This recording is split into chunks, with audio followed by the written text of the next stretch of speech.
Malam. Halo, selamat malam. Halo, selamat malam. Malam, Bu. Iya, saya Halo. mau kesaksian, Pak. Silakan, Bu. Saya ini dulu ETV di untuk rumah apologet.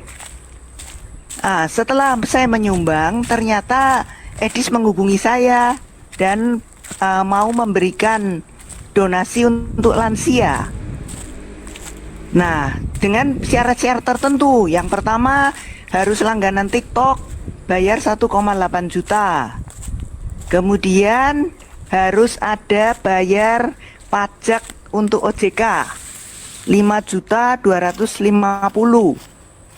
Nah, setelah itu dijanjikan dana masih pasti masuk, Bu. Begitu. Ternyata dia ada kirim, katanya itu dari BCA yang menghubungi saya, begitu. Tapi setelah saya pikir-pikir sekarang, sepertinya itu yang dari BCA itu adalah rekayasa AI. Begitu.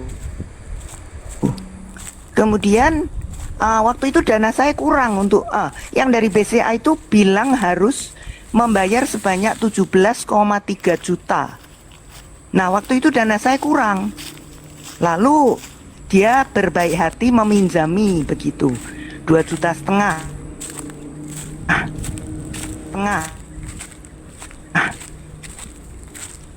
Setelah dipinjami, saya pikir ya nanti kalau dana masuk saya kembalikan begitu. Ternyata baru 1 hari atau 2 hari dengan alasan itu dana gereja yang akan diaudit di hari Minggu, dia dengan memaksa meminta kembali begitu. Wah, saya sampai bingung, saya sampai cari hutangan begitu. Teman-teman bilang jangan itu penipuan katanya. Tapi saya waktu itu percaya, masa Edis orang yang terkenal ditonton puluhan ribu orang masa menipu sih begitu. Akhirnya saya dapat pinjaman dan saya lunasi tuh 2,5 juta ke Edis. Nah, dia bilang, udah Bu, ini jaminan. Tadinya dia bilang 100%, sekarang dia bilang 1000% pasti masuk. Saya tunggu, belum masuk juga. Terus malam hari dia kirim bukti transfer atas namanya Bank of America. Terus dia kirim itu 138.750.000 begitu.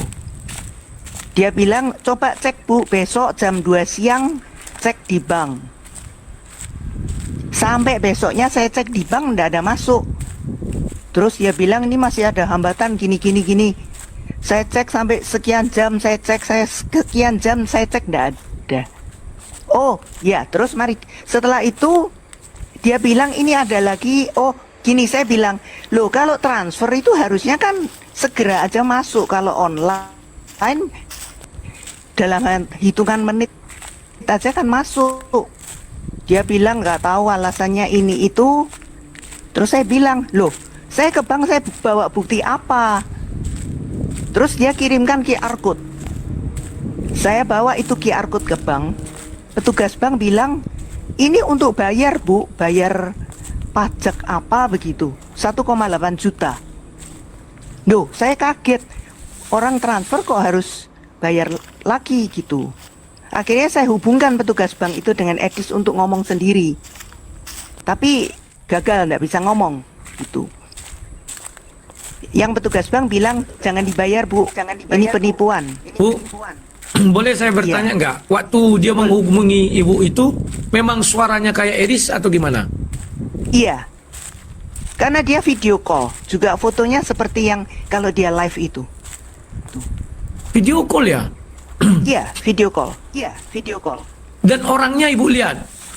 Lihat. Waduh. Ya, kalau iblis gitu Bu, kalau bicara kan manis-manis. Iya. Ngeri ya. Nah, waktu 2,5 juta itu uang ditransfer ke ibu atau gimana? Dibilangnya pinjamkan dulu. Enggak, jadi saya kan harusnya bayar 17,3, saya bayar 14,8. Dia bilang yang 2,5 dia talangi begitu. Ya, itu semuanya kan dikirim ke atas nama Sobirin itu. Hmm. Jadi sekarang ibu meminjam uang untuk membayar itu ya? Iya. Terutang lah berarti bu. Ya, saya kan utang ke orang lain. Waduh. Iya. Gimana ya? Kemudian dia bilang akan masuk begitu. Nah, setelah itu ternyata saya hubungi terus kan. Kok belum masuk? Sudah nggak pernah dijawab teleponnya. Saya WA juga nggak dijawab gitu. Nomornya Akhirnya bu saya- ingat enggak? Nomornya ada, yang kode 55 itu. Belakangnya? Bukan, kode negaranya. Oh, 55 ya. Iya. Tunggu bentar bu. Kalau yang saya tahu nggak 55 mungkin. Bentar ya.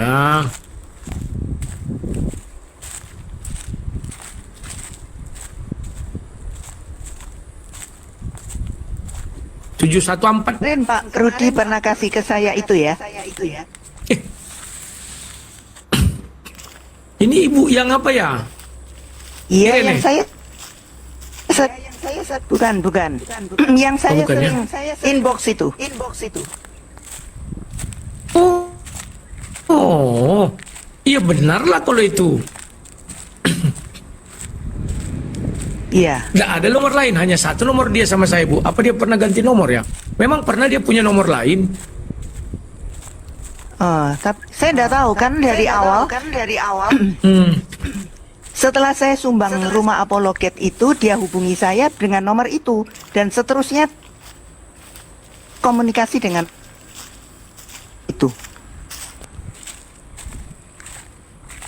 Waktu ibu sumbang rumah Apollo Gate itu melalui nomor itu bu ya? Atau rekeningnya atau apanya? Rekening BRI.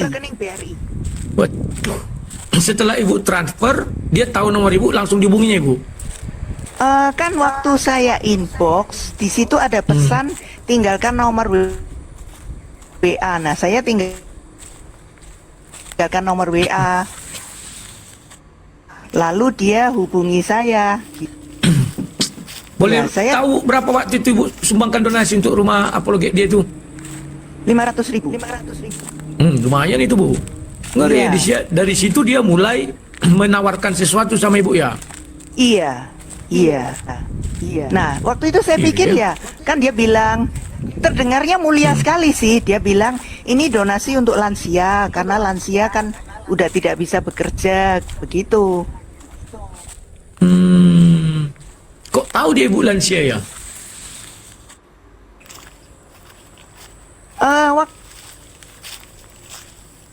Waktu dia telepon dia tanya usia berapa bu, begitu.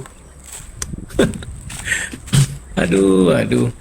Ya bersabarlah bu. Gimana mau kita bilang ya?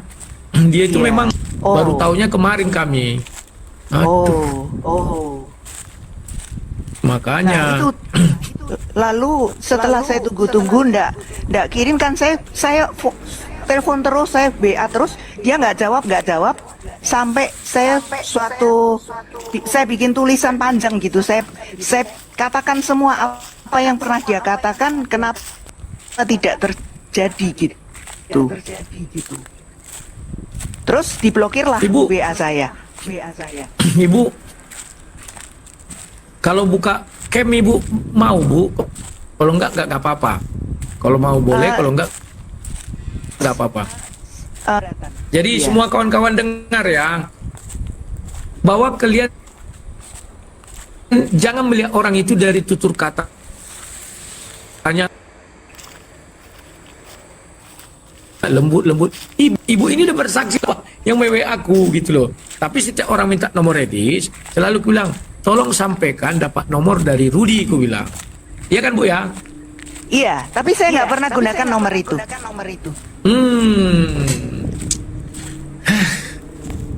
Karena saya Ya, sudah adalah-